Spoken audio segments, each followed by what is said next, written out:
All right, well, I'm going to try to go live on two different, well, there we go. Well, we're going to go live on Facebook and on YouTube. And this is Dr. Scott Silverii, and I appreciate you joining me. So we're going to try to work Facebook and YouTube.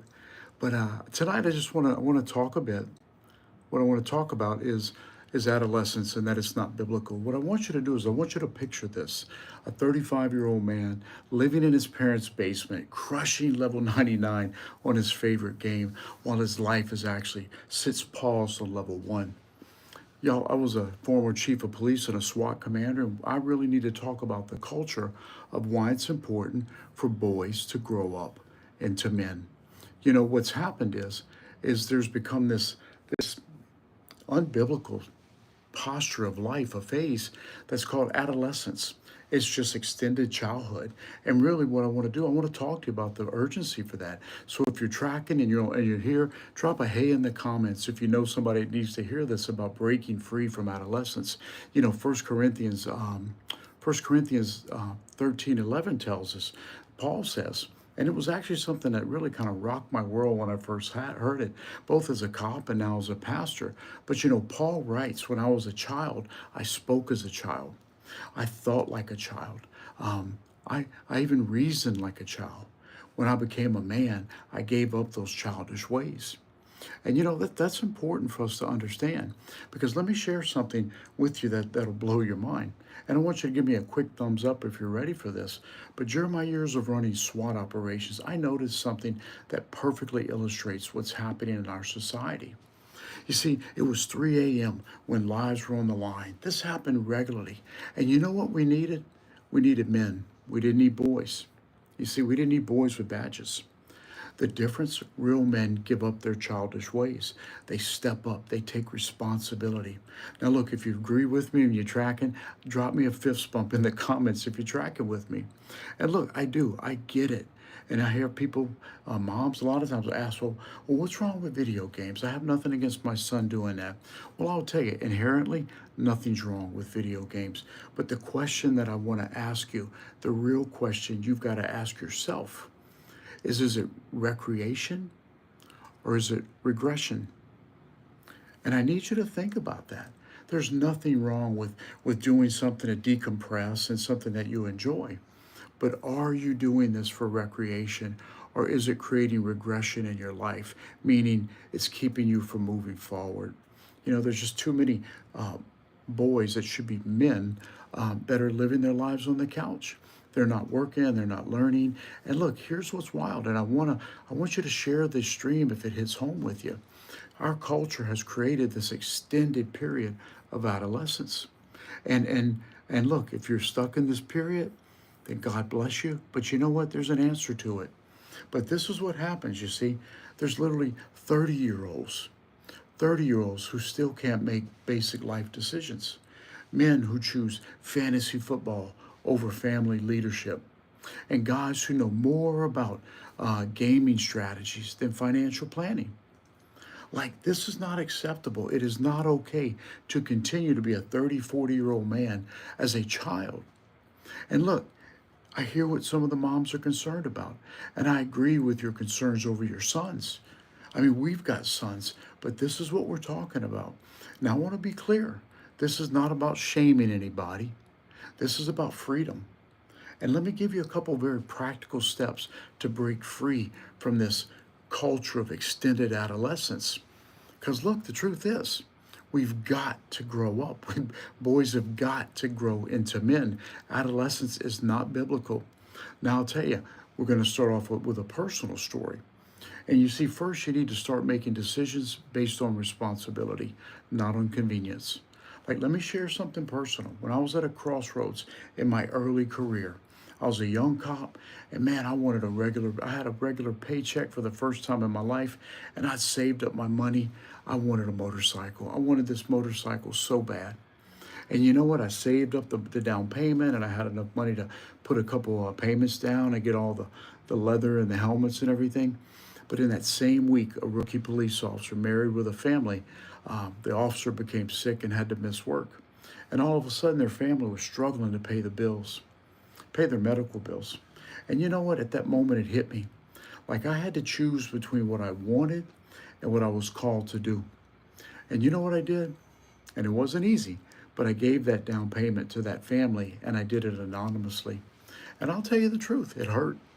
But the decision marked a transition in my life from thinking like a boy to thinking like a man. Now, look, if you're tracking and if you understand and you're there with me, drop a heart in the comments. And if you've had a moment like that, I would love to know more about it. Now, the second point, when I was in law enforcement, um, what you need to embrace from going from a boy to a man is to be able to embrace discomfort for the sake of growing. See, during SWAT training, we had this brutal exercise that we called stress inoculation. We'd put our SWAT operators through these increasingly difficult scenarios. And look, when they were exhausted, we were testing their decisions to make key decisions under pressure. And one night we had this young officer. Look, this cat was physically fit, man. He was amazing, but he kept making the same childish choices under pressure, and always taking the easy way out. And finally, right before we were ready to cut him from our SWAT unit, during one of the scenarios, like something seemed to click. He pushed through the exhaustion and he made the tough calls and protected his team. And when I realized something had changed, I asked him and I said, "Hey, what changed?" And he said, "I finally realized it's not about me anymore." You see, that's what manhood looks like. It's choosing what's right over what's easy. Now, if you're in agreement with that, I want you to type growth in the comments. And if you're ready to embrace the discomfort of maturing up into becoming a good, godly man, so I know that we're on the same page. Now, the third illustration I want to share with you is a biblical foundation, and it's straight from Scripture. You see, you need to build your life on these eternal principles, not on temporary pleasures or fickle emotions. You look at Joseph in Genesis. This guy was second in command of Egypt. But you see, he didn't use his position for personal gain. What he did instead was he saved the nations through careful planning and godly wisdom. And look, that's something that we're lacking a lot when adult aged men, refuse to grow up and mature, and they get stuck in this adolescence. You see, they're not making these good, godly, wisdom based decisions. In Joseph's case, when Potiphar's wife tried to tempt him, like Joseph didn't think like a boy chasing pleasure. He thought like a man carrying responsibility. And he said, "How then can I do this great wickedness and sin against God?" You see, that's the mindset of a man who's given up childish ways.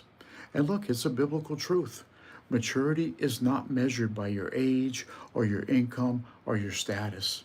It's measured by your willingness to embrace God's calling. And it's you're willing to embrace God's calling over cultural comforts. And look, and if you're in agreement, then type truth. And if you disagree, type false. But let me know where you're at right now, so I know I get a good feeling over what the culture believes, over what you guys believe. But listen, what I want you to know is every time I put on that SWAT vest and that gear and we were ready to go, I knew that lives depended on my maturity level. I couldn't afford to be emotion driven or immature about anything. We were not playing games. But you know what's really more wild than that? Even more lives depend on how we step into biblical manhood in our daily lives. So I want this to be a call to action for you in your life. Like if this message is hitting home, I want you to do a couple things right now. I want you to share this live stream. I'd like you to share the video. I'd like you to type, "I'm ready." If you're ready to plug in, you're ready to get real about maturing up, about becoming equipped to be a good, godly man, raising up godly men for ungodly times. And get ready for the next broadcast tomorrow when we dive deeper into this topic. You see, and also what I'd like to challenge you, invite you to do, drop your questions in the comments, and I'll make sure to address them in the next live stream tomorrow. So I do want you to remember that the Apostle Paul did not say, "if I become a man." He said, "when I become a man." You see, it's time. The world needs good, godly men who've given up on their childish ways and they've actually embraced God's calling. So I want to pray for you. I pray that dear Lord Father, I pray for the people watching this video.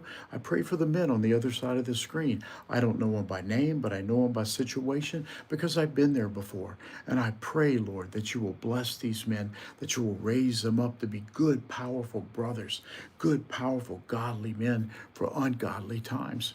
So, Lord, I declare in the name of Jesus Christ that you give them wisdom, you give them power, you give them strength so that they will mature out of this phase of adolescence that is not ordained in the Bible. Like Paul says, it's time to go from being a child to a man, and that you give them the strength and the wisdom and the power to step into manhood. So I thank you for joining me. My name is Pastor Scott, and I do want to remind you that real men give up childish ways. Boys take, men give. And I'll see you next time. And don't forget to share the message and follow up for some more truth. Type your questions in the comments, and I'll address every one of them tomorrow. So God bless you, and I'm praying for you.